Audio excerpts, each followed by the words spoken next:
Voter ఐడికి సంబంధించిన colour ఫోటోతో సహా కూడిన డీటెయిల్స్ వేరే ఎవరైనా ప్రైవేట్ వ్యక్తి దగ్గర ఉంటే ఇవి క్రైమ్, ఇల్లీగల్, ఇవన్నీ పనిషబుల్ అఫెన్సెస్. సుప్రీంకోర్టు జడ్జిమెంట్స్ కూడా దీని మీద ఉన్నాయి. ఇవన్నీ కూడా పనిషబుల్ క్రైమ్స్. చంద్రబాబు నాయుడు గారిని, ఆయన కొడుకును, ఇద్దరిని కూడా జైల్లో పెట్టే క్రైమ్స్ ఇవన్నీ.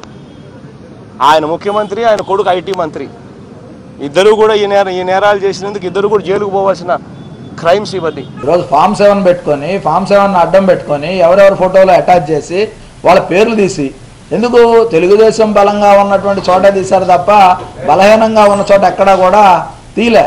ఈ ఓటర్ల తొలగింపు ఎక్కడా జరగలే.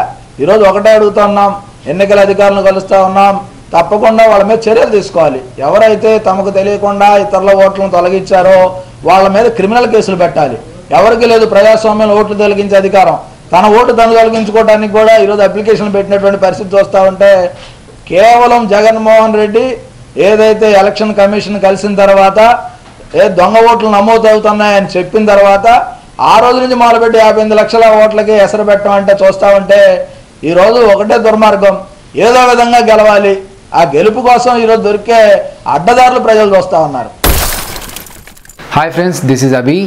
Please subscribe to Vishaka View YouTube channel. Please subscribe to Vishaka View. Hi everyone, this is Yashwant here. Please like, share and subscribe Vishaka View. Please like, share and subscribe Vishaka View.